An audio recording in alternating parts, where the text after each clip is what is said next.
دربار میں بلایا زلیخا کو. زلیخا کا شوہر وزیر خزانہ مر چکا تھا. انہوں نے کہا میں اس کو معاف کرتا ہوں, جو زندہ ان کو بلاؤ. زلیخا, اب ایک بڑا لمبا اس میں واقعہ ہے, میں اب کیا کروں کہ کہاں ختم کروں, میں مختصر کرنے کی کوشش کر رہا ہوں. ادھر زلیخا حضرت یوسف جب جیل میں بند ہو گئے, اسے بھی پھر دکھ ہونے لگا, ندامت, شرمساری, توبہ تھی تو وہ مشرکہ ہی, کافرہ تھی. اس نے محل چھوڑ دیا. اب محبت ہوتا ہے, محبت میں یہی دیکھنا گوارا بھی نہیں, بغیر دیکھے گزارا بھی نہیں. اب اس کے ساتھ یہ ہو گیا, اتنا روئی کہ رو رو کر کالی سیاہ ہو گئی, اندھی ہو گئی, آنکھیں ختم ہو گئی. پھر اس نے اپنی 2 سہیلیوں کے ساتھ ہجرت کی, جنگل میں رہنے لگی, جنگل بیابان. اسی میں اس نے اپنی کہا میں مر جاؤں گی, ختم ہو جاؤں گی, میں نے زیادتی کی ہے یوسف کے ساتھ. کوئی محبوبوں کو بھی ایسے کرتا ہے, میں نے کیا کر. بہت بہت ماتم کرتی اور روتی پیٹتی تھی, افسوس کرتی. اور سا گزر گیا, وہ ادھر اپنے اس میں, اور یوسف علیہ السلام ادھر. اور وہ مشرکہ تھی تو اپنے بت کو پکارتی تھی. کان کھڑے کرو بیٹے, کان کھڑے کرو.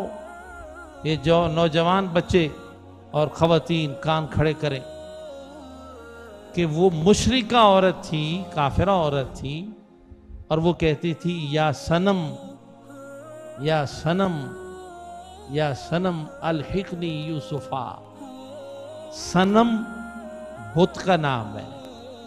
یہ تم شعروں میں جو صنم صنم اور میسیجوں میں لکھتے ہو, یہ کافرانہ لفظ ہے, شرکیہ لفظ ہے. روزانہ پڑھتی تھی یا صنم الحقنی یوسفا, اے میرے صنم, میرے بت, جس کو وہ پوچھتی تھی مجھے یوسف سے ملا دے. اس نے کیا ملانا تھا, سارا دن کہتے کہتے رو رو کے سو جاتی. ایک دن اس کے منہ سے نکل گیا یا سمد. صنم بھی سواد سے ہے, سمد بھی سواد سے ہے. اچانک منہ سے نکل گیا یا سمت. کروڑوں مرتبہ اس نے اپنے صنم کو بلایا, مگر کوئی جواب نہ آنا تھا نہ آیا. ایک بار منہ سے نکل گیا, جان بوجھ کر نہیں, اچانک. اللہ نے جبریل السلام کو حکم دیا اور کہا جاؤ یوسف سے کہو زلیخا سے ملے. سبحان اللہ. اور فرشتے نے کہا یا اللہ, وہ صنم صنم کہتی پھر رہی ہے, کافرہ مشرکہ ہے, چھوڑو.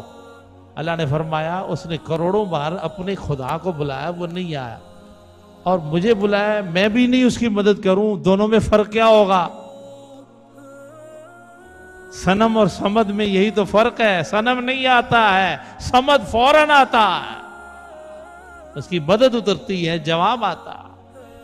آج اس نے مجھے کہا, بھول کے کہا ہے, کہا تو مجھے ہے یا سمد الحقنی یوسفا. صوفیاء نے اسی بات سے ایک بات بتائی کہ بہت مجبوری ہو جائے, کوئی دعا کا وقت آئے تو اللہ کا نام لینا چاہو تو یا سمد کہا کرو, اے بے نیاز, میں محتاج ہوں, کرم کر دے. یہ لفظ بڑا راز کا لفظ ہے, اور ہمارے سلسلہ چشتیہ میں تو وظیفہ ہے اللہ الصمد, کثرت سے پڑھو. حیرت کی بات ہے, جتنا پڑھو گے اتنا بڑھ جاؤ گے, ہر چیز زیادہ ہو جائے. اللہ الصمد, یا سمد الحقنی یوسفا, اے سمد یوسف ملا دے. ایک بار کہا. حضرت یوسف کو حکم ہوا جاؤ یوسف. آج اس نے ہمیں پکارا, نہ اس کے شرک کو دیکھا, نہ اس کے کفر کو دیکھا, نہ اس کے ظلم کو دیکھا, نہ اس کی گستاخی اور بے ادبی کو دیکھا جو اس نے کیا تھا. لیکن آج اچانک اس نے کہہ دیا ہے سمد, تو اس کے کہنے کی بھی لاج ہے. ادھر یوسف علیہ السلام کہہ چکے تھے کہ ان سب کو بلاؤ اور انہوں نے جو الزام لگایا اس کا پتہ لگاؤ, اور ادھر نبوت کا اعلان کر چکے تھے.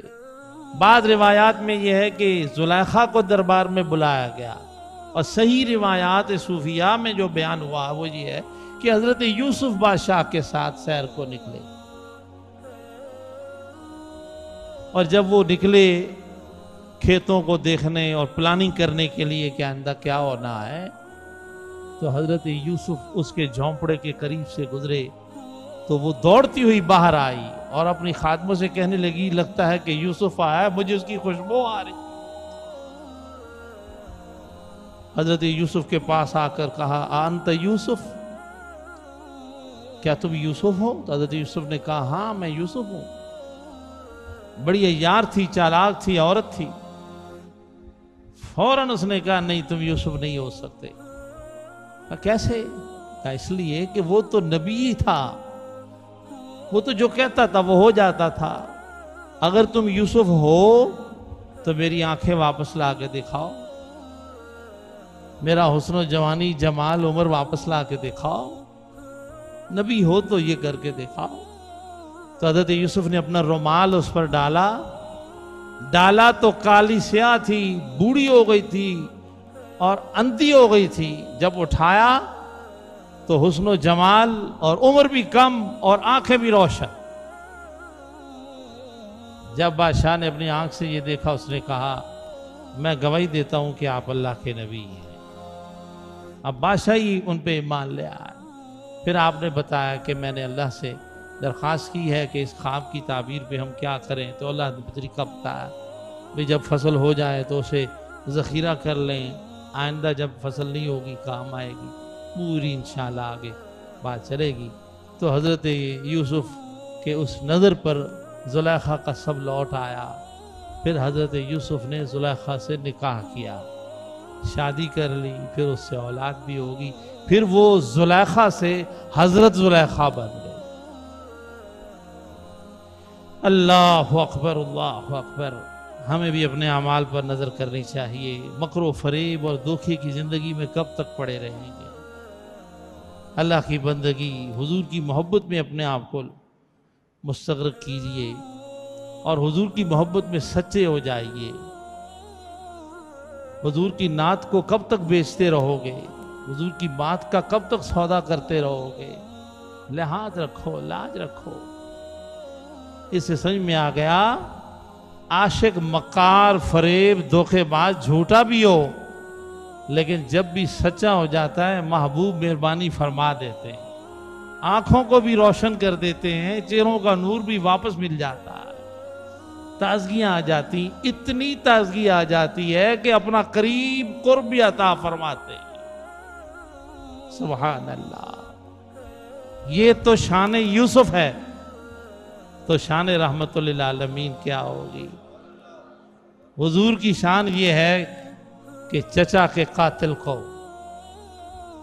ظلم و ستم کرنے والوں کو بھی جب معافی کے لیے آئے ہیں تو ایک لمحہ بھی دیر نہیں فرمائی ہے، حضور نے معاف فرما دیا، قبول فرما دیا۔